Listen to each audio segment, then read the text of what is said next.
Time moves ever forward, as must we.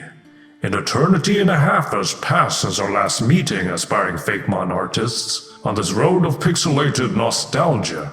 Having earned the power of Sprite Foo from my last premiere tutorial, you've likely conquered all there is to know when it comes to spriting Pokemon in the retro Gen 2 style. If not, I urge you to revisit before we proceed, lest this ascent to the summit spells certain doom. Just as you have been honing your techniques, so too have I with mine, elevating pixel art from just Pokemon to human characters as well. For I'm a mystical beard. In today's tutorial video, I, Substitube, will once again instruct you in the ways of making pixel art for Pokemon trainers. The path to success goes upward and onward, with the foundational sprite work already behind us. We will reacquaint ourselves with the drawing tools, understand the trainer canvas and its own set of limitations, choose a fitting palette, and ensure that our miniature avatar stands tall. Prepare yourself for the first lesson.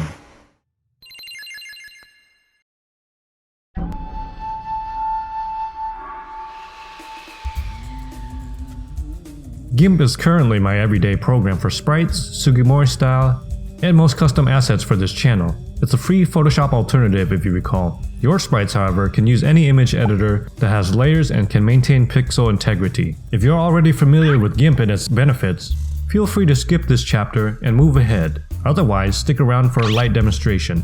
GIMP is best used for image manipulation. You can use layers to organize and even trace over imported sketches. Use layers to easily remove or edit your sprite without affecting the image around it. Preserve drafts on duplicate layers in case you want to revert to older ideas. Have way more undo uses.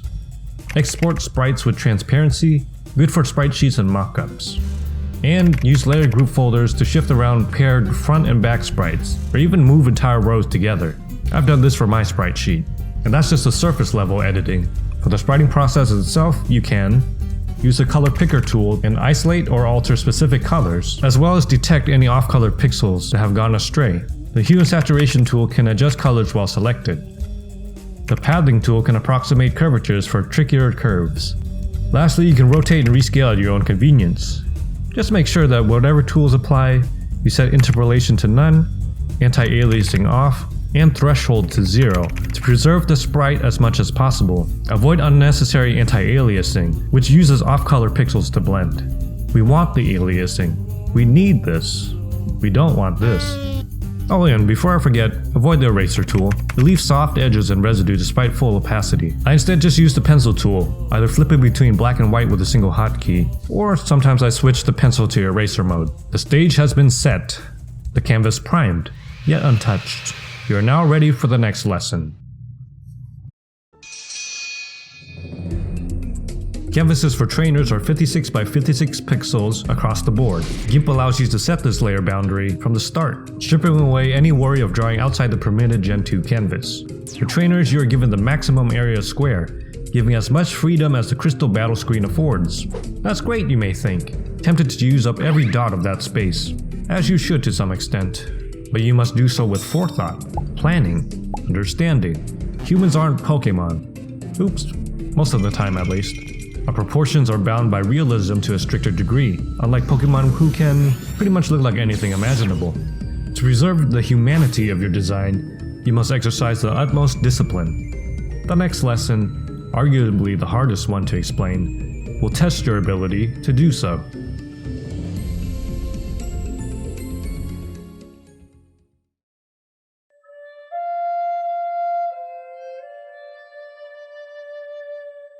Though difficult, you will have to tone down character details as the human takes shape. You must abstract, you must simplify, and quite possibly, you must risk height and width and limb in various measures. Ensuring we make the best use of finite space, I consider the pose, proportions, and finer details in the most basic building blocks. The pose is what I typically start with first. A stick figure training dummy of Sprite Foo. From my own struggles, I've taken these notes. Posing stick technique. I find standing upright the most limiting of poses, eating up vertical space allotted while neglecting the horizontal. On one hand, the pose is easy, simple, and often, it just suits the character best, putting the right in upright. The price? Unless your character is a child or just really short, Doing so forces you to shrink the head size, thus losing facial expression, trim the hair height, and possibly lop off part of the legs and even torso to fit everything vertically. I start out by figuring the head size and spine position, basically a lollipop person. To ensure that your character has a bit more headroom, use existing trainer heads for scale reference. The head overall is important in figuring out how much space you'll need.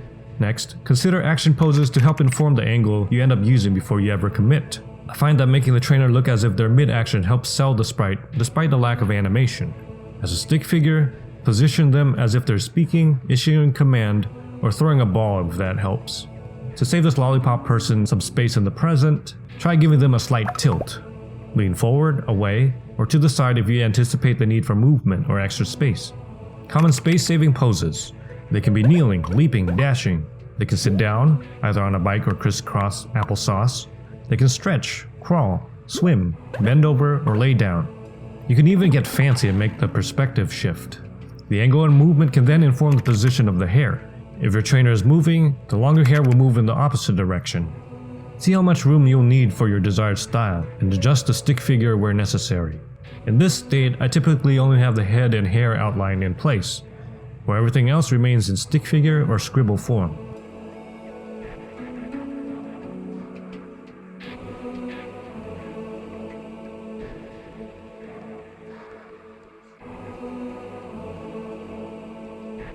Duplicate your layer, hide the old one, and begin the next phase on the new one. Shrink technique. I see you're unmoved. If not even the pose can contain your creativity, adjust your proportions around them. Basically, this is what you can lop off. The average Pokemon character in the promotional art and anime has proportion as such. One head, a torso of 2 heads height, and legs of 3 heads height, give or take. When that luxury is not available, especially if you double down on the upright pose, the situation calls for the trimming of aforementioned body parts. That means sacrificing some of that lovely hair you just added, some of the head size, torso, and or legs. Remember those chibi character models from Let's Go? Believe it or not, Gen 1 and 2 character sprites are similarly proportioned. Tiny yet still proportionally larger head with a comparatively shrunken body. Other possible proportion combinations include 1, 2, 3, 1, 2, 2, 1, 1, 2, and for the smallest statured of folk, 1, 1, 1. That works for me, since it's important to preserve a readable face while downsizing the extremities. You may find yourself shrinking heads much later in the process, like I do often, which can eat up more time, but is perfectly normal. Nothing to be ashamed of. Compromise is again the name of this game. I imagine the same quandary came about with the original Pokemon designs, which seem to have decent face sizes but hilariously short-legged proportions, readjusted in subsequent games and art. Perhaps that's how the quintessential Pokemon look came to be. Limitations can lead to innovations, so remember this well. Duplicate the layer, hide the old one, and then continue again. Obscuration technique. As the last of the bodily sacrifices, the smallest details are most susceptible to simplification. The model citizen in this situation is a Lego person. All faces of the smaller size must be abstracted to some extent. We're not doing a detailed bust portrait, but a full body portrait. When simplifying faces, you often find that you can do without a proper nose. A dark colored dot or two is often enough to get the point across. Next, the slight angles of the face in anime form will be difficult to replicate in most cases. You may find yourself with more of a Lego person, ovoid or alien in shape, especially on characters with smaller heads, rather than the ideal pentagon. Another obscuring technique is not fully outlining the eyes. The upper eyelid, side borders, and pupils are the only must-haves in my opinion for characters with open eyes. For the bottom of the eyes, the perimeter can be formed by the skin color itself against the white. Keep that in mind for when we actually get to coloring. Eyebrows can be combined as the upper eyelid too. This may be necessary for meaner looking characters or characters with bangs who don't have enough forehead space. Lastly, say bye-bye to your fingers. Unless your character's hands are pushed closer to the foreground or are purposefully splayed open, you probably won't preserve each individual finger. I guess you could say you're short of a handful. If making a fist or gripping, the most common shape is the Lego C-shaped hand, or an oven mitt if that helps you picture what we're talking about. If pointing, only stick out the needed fingers from your amorphous blob of a fist. The player will likely get what you're trying to convey.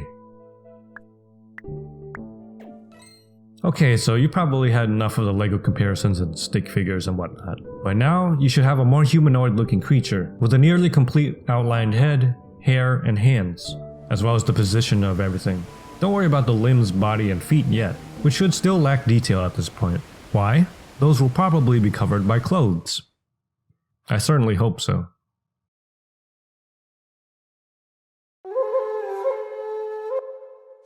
Your characters are more than their bare bodies. What they wear expresses who they are, their profession, their specialty, their personality, and often their allegiance. Following the simplification tenets of the previous lesson, we design clothing with minimalism in mind.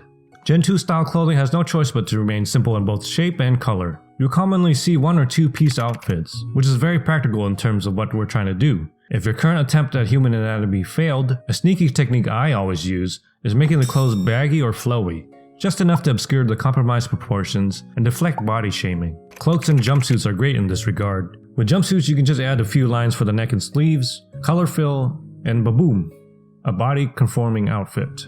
A cloak? Even better. Hide as much as you want. Shoes hide the feet and save you from having to draw toes unless that's your kind of thing. Boots and loafers are the favorite footwear of many GSC sprites, going no more complex than a simple sneaker. One line for the rubber sole, another for the lip perhaps, and a few where laces and straps would be.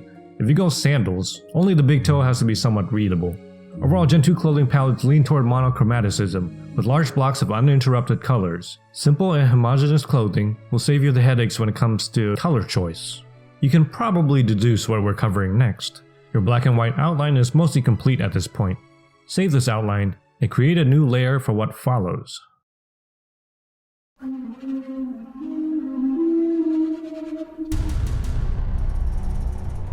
When it comes to spriting trainers versus Pokemon, trainers come with a few advantages. Coloring in this style requires less dithering, highlighting, and shading for trainers. Existing sprites are shown to be rather flat, so breathe a sigh of relief knowing that the bar has been set comfortably low. Advantage 2. Colors practically pick themselves. Black defaults as the outline of course, white for the eye whites and teeth and shines. Your color scheme of choice is the skin color, duh. And that leaves you with one real choice left. The main standout color. From my experience, the true difficulty lies not in what colors you choose, but where said colors will find themselves. Remind yourself that this is an opportunity to give your character a splash of extra color. Don't overdo it though. Remember, you're spriting in Gen 2. Modern designs rely on the opposite principles, with a lot of extra color flourishes becoming the new norm. Color patches on clothing, hair streaks galore, way more than the 4 colors you're allowed. None of that. Ease of decision comes at the cost of freedom. Even more restrictive than Pokemon coloring, your standout color choice can only exist in certain slots. Hair, upper clothing, bottom clothing, and shoes. Accessories too if you happen to stick something like a bow or watch or headband or Pokeball or something. We can examine these sections individually. Hair can be a good standout way to show your colors.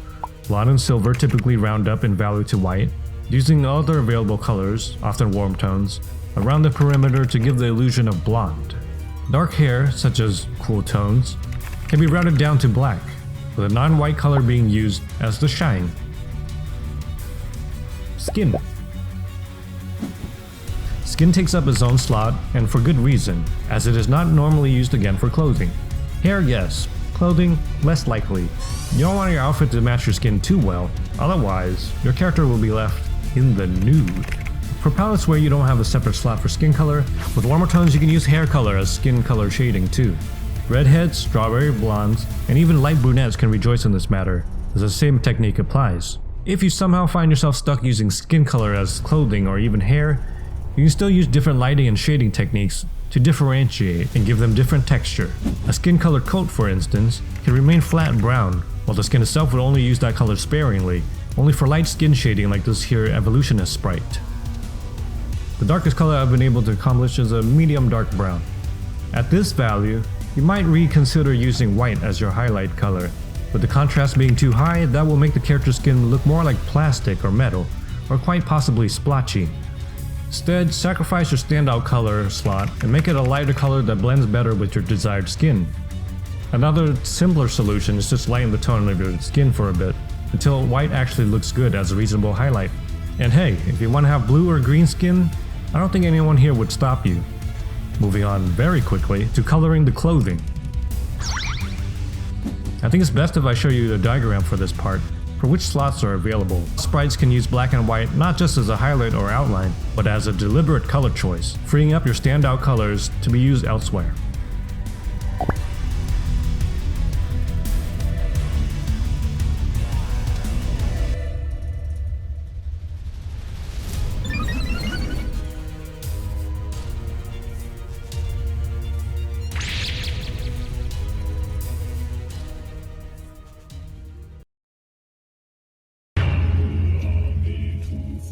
Shine placement and anti-aliasing have already been covered in my last Pixels tutorial, so I'll only give you tips and techniques relevant to human characters. When adding highlights to the face, I tend to pick one side of the face to add shine to, divided by the nose, and contained by the upper cheek.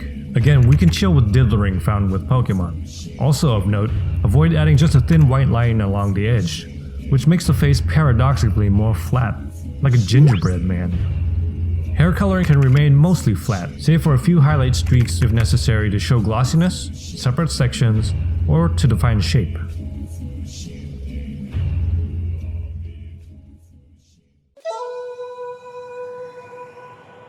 You are within sight of the mountaintop now, so do not lose momentum. You must climb and persevere. This is essentially your final checklist. Final anti-aliasing. The same technique applies here as it did with spriting Pokemon. Use your darker non-black color for the outer edges, focusing on where your sprite curves, where the light source hits, wherever it looks jagged, as well as on the line work found within the silhouette for our softer minor features. You can soften the mouth corners, the lips, noses, the eye edges, the hair, the fingers, and wrinkles. If your darkest non-black color is not dark enough, use it sparingly, if at all, for anti-aliasing. The same advice can apply to some official sprites as well. You don't need to sacrifice clarity just to follow some convention. With all our pixels in place, we just need to check for any leftover artifacts. Stray pixels are often a byproduct of forgetting to turn off anti-aliasing and interpolation and threshold for your tools, meaning off-colored pixels were generated to create a blending effect. Remember the color picker tool? Make sure its threshold is set to 0. And detect any off colors by color selecting and deleting the main color blocks and seeing if any get left over. Sample that color, undo, pick it again, and replace with the proper color. Using the fuzzy select tool around the outside, again with 0 tolerance, will help identify tag-along pixels as well. Another color check. Adjusting RGB values to be divisible by 8.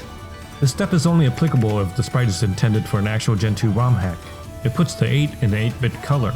This is to ensure that the sprite is represented as is in-game, to avoid any automatic approximated surprises down the line. Round up the R, G, and B values to the nearest multiple of 8. You don't need to break out the calculator, I'll make a chart for you.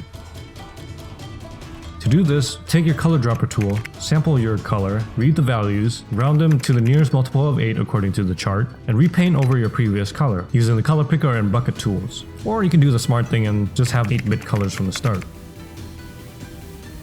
One final check. Continuity. Seeing if your character trainer style is in line with both the existing sprites or the ones you have made yourself. This is especially useful if characters are supposed to come in a set, like the Elite Four, villains, or gym leaders. Any proportional oddities, overlaps, or even gaps can be noticed with this stage. Gaps and overlaps, for instance, would be certain colors being overused, underused, having too many gym leaders in the same pose, same facial expression, same age, etc. Little stuff like that may be inconsequential to most. It'll all add up in the end for people like you and me.